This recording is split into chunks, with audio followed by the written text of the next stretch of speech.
Hello, my name is Hans George Campbell. Tonight, I thought I'd show you guys how the Halley's Comet set of Matchbox vehicles came packaged. This is a unique style of packaging, and I thought I'd show it to you.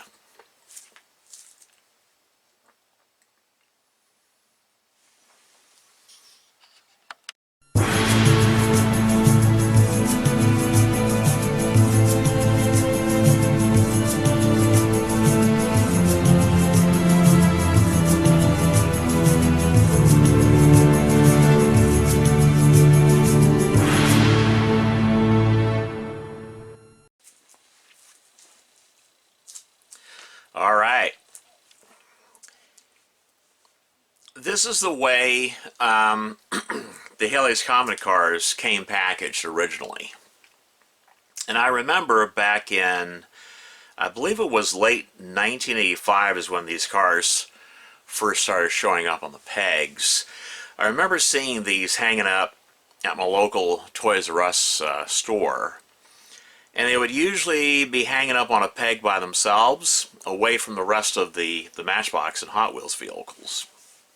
And I remember that to this day. And I always thought that this was an unusual way of having three Matchbox cars packaged. You know, I always thought that was interesting. But anyway, there's one of the three Halley's Comet cars. I'll take all these out of here in just a moment. I just want to show a close-up of the top part of that package. Halley's Comet limited edition car, 1985 to 1986. Buy two, get one bonus car. Matchbox Superfast, the fastest Matchbox cars ever, and these are very fast cars. So there's the back of the packaging, right there, back of the packaging, in case you want to try to read any of that. So let's take these out of the package. I think they basically, you just take them out.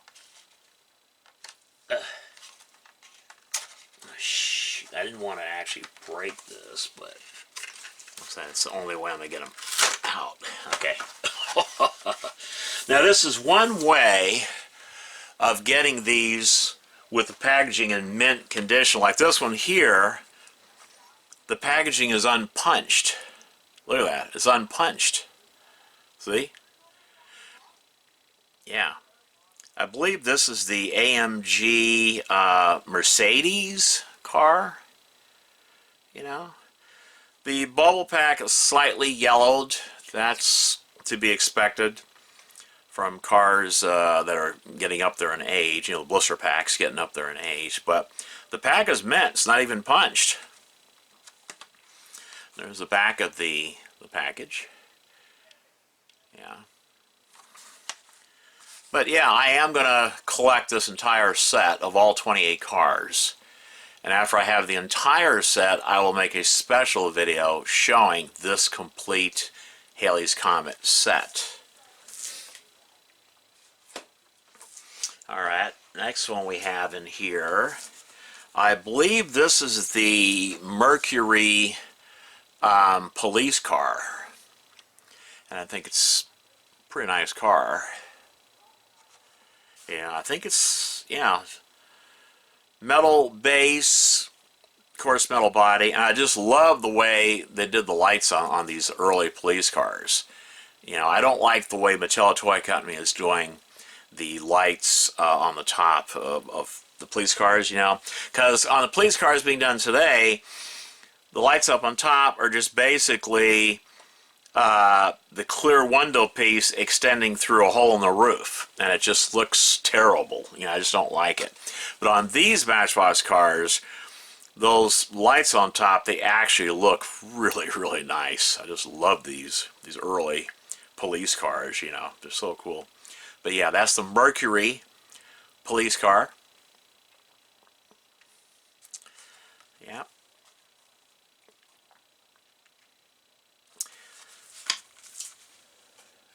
I think this one, let me check. I think this one also has a metal base as well as a metal body. So these are heavy cars. They're very well made, very good quality cars. And also, I forgot to mention on this one, the doors open up. Okay.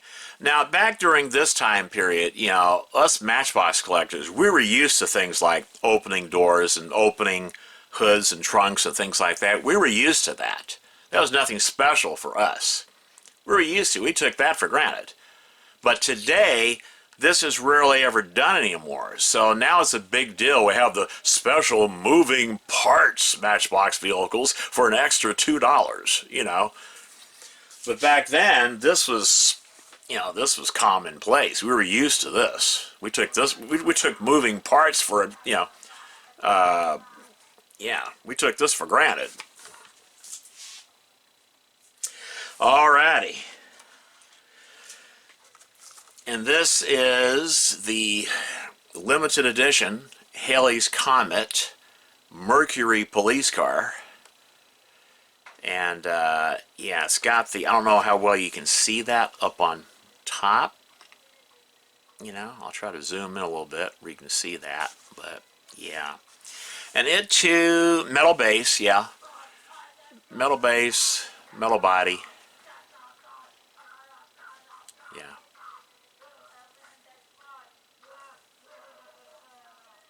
Metal base. My neighbors outside are having fun.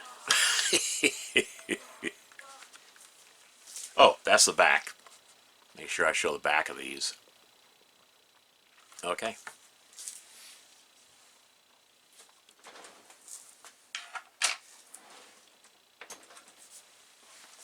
And this is the packaging. Now normally it had hot glue. The top car was hot glued.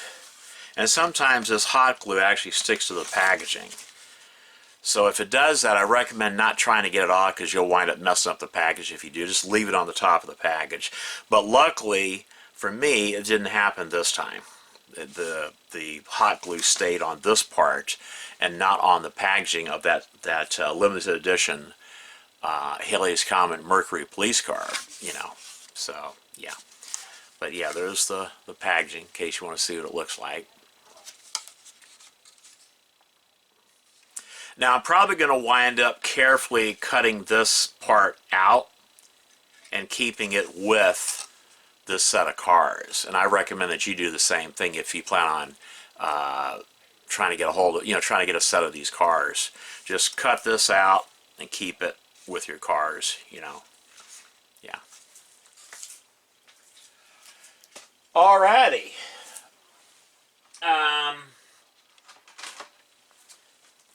Okay, so when I come back, I'm going to show you how I protect my Matchbox cars, you know, the ones that I keep for my personal collection, how I keep the blister packs just minty fresh.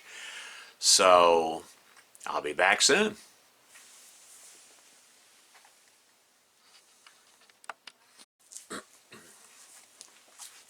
All right. Let's protect these cars, okay? So I can put them in with the rest of this special Halley's Comet collection. I use these here. I think they're called, yeah, Protecto packs. This is what I use to protect my blister packs. And I highly recommend that you buy these and use these if you're serious about, you know, having a nice Matchbox collection to protect your blister pack cars, okay? This is especially true if you are buying the old Lesney Superfast in their original blister packs. You definitely want to protect those. Now these are expensive, I will warn you about that. They usually run between $2 and $2.50 each, or they average around $2 each. But, and so I only use these for certain cars in my collection. And this is how they work. You just put the car in like that. Make sure it's not going to be crunched. And then you just turn it over. I usually press the top part first. And then, voila, there you go. Now it takes time for this to form. Eventually this will form. The plastic will actually form. It'll naturally form because it's constantly under pressure. So eventually it won't be so spring-loaded. But there it is. And now that blister pack will always stay nice and minty fresh, like brand new, like it just came out of the package. I mean, came out of the other pack. But, yeah.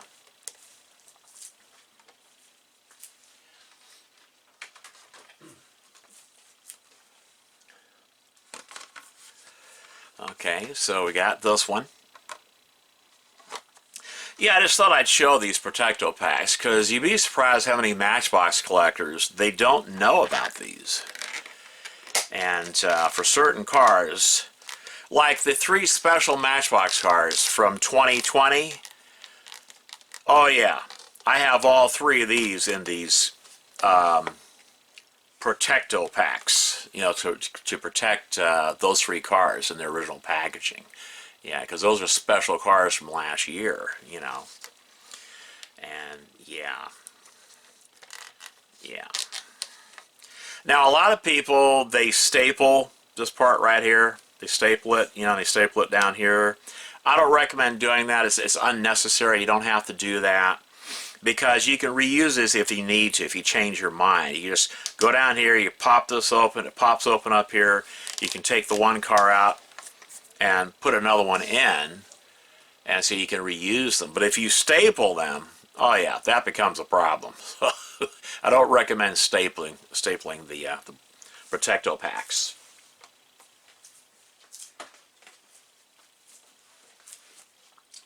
Alrighty. And I always love it when I get Matchbox cars that never even been hung up on the pegs. They're not punched. These are actually the most valuable of all blister packs. When you can find them like this, that means they were never hung up on the pegs. That nobody else ever touched these cars. So, yeah.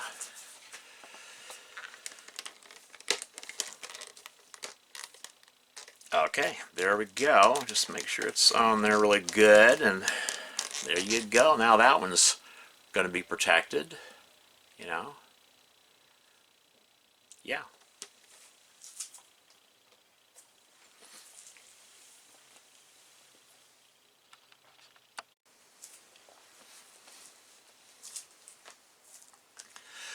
Well, that's it for this video.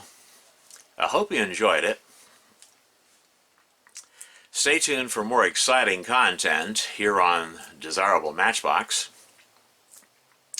I have literally hundreds of videos in the works. So if you love Matchbox vehicles as much as I do, if you like collecting Matchbox cars, maybe you should think about subscribing to my channel.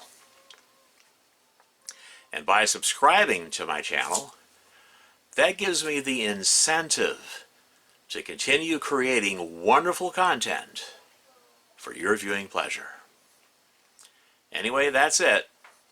My name is Hans George Campbell. And until next time.